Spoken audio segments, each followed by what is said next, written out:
रसभूमि वृंदावन में उद्धव के जैसे ही कदम पड़े, उसके हृदय में प्रेम की सुगंधी फैलने लगी, हृदय में प्रेम की कोमलता उतरने लगी। लताओं की नरमी देखी तो देखते रह गए, गाय बछड़ों की कातरता देखी तो देखते रह गए, जमुना की ठंडी बालू में बैठे तो बैठे ही रह गए। इन्हें ध्यान ही नहीं रहा कि मुझे जाना कहां है, तो शाम हो गई। बालू में बैठे थे कि गोकुल के ब्रजबालकों ने, ग्वालाओं ने इनको घेर लिया।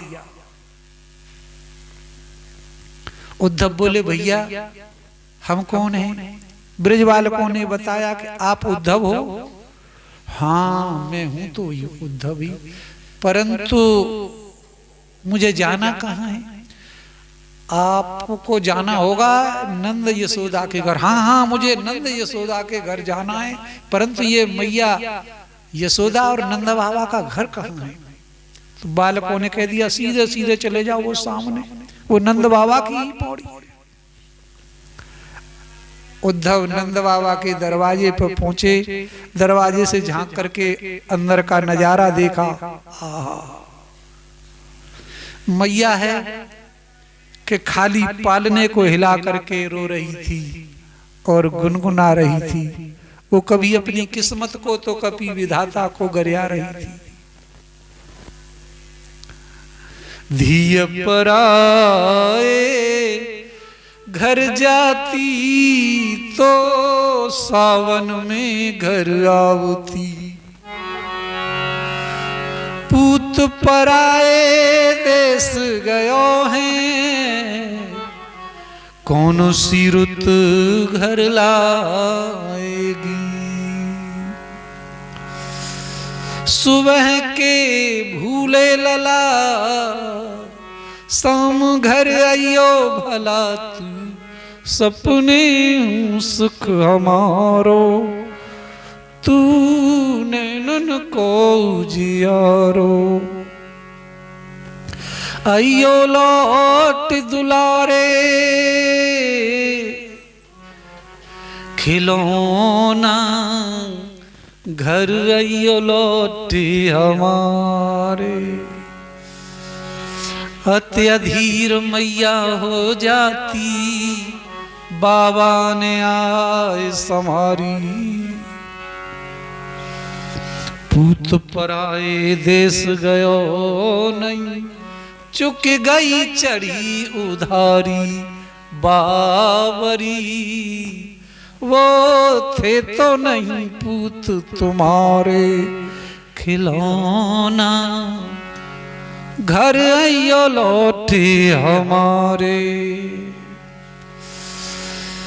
दर्द के बांध रोक नहीं पाए, छाती पीट पुकारे बाबा। बूढ़ी जर्जर अखियां बरसी, बहने लगे फनारे। गिरे यदुवंशी तो कौन संहारे, खिलौना घर आइयो लौटे हमारे।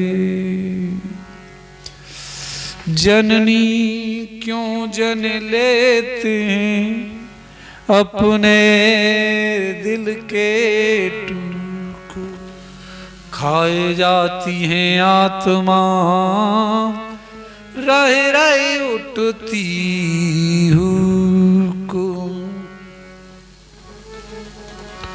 द्वार पर खड़े उद्धव ये नजारा देख रहे थे, उनका कोमल हृदय फट पड़ा।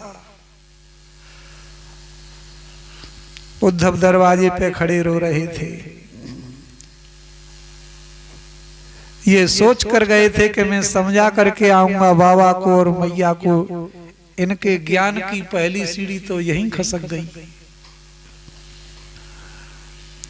बाबा की नजर उद्धव पे पड़ी, यशोदा से बोले, बाबरी तू देख यूं ही बैठी रोती रहेगी और हमारे लाला को मित्र उद्धव आयो है। अरे आ लाला आजा आजा आजा आजा, बैठ देख बैठ यहाँ पे बैठ बेटा। नारायण आसन दे करके बैठा दिया है उद्धव को बाबा नंद ने। रोए जा रहे हैं। पूछा उद्धव मेरो लाला कन्हैया कैसे हैं? उद्धव बोले बाबा कन्हैया तो बड़ो कुशल है, परंतु वो को यहाँ सब कुछ ठीक नजर नहीं आ रहे हो है। यहाँ मुझको कुछ भी ठीक नजर नहीं आ रहा है। और तुम लाला को बहुत याद मत करो बाबा। देखो वाने पैदा होते ही पूतना मारी, घासुर मारे, तड़ा मत मारो। अरे कैसी आदे ऐसे विशाल राक्षसों को मारो हो, वाको कोई कछु बिगाड़ सकेगा? और जब बच्चे बड़े हो जाएं तो घर से बाहर जाना ही पड़े, घर में थोड़े ही बैठे रहे। बाबा कहने लगे क्या करूं उद्धव, इन अखियन बाबरीन को प्रात होते ही नित्य इस आंगन में खेलते भय बापू देखवे की आदत जो पड़ी है। अब जो आंगन में नहीं दिखे तो ये बाबरी रोए बिना रहती नहीं।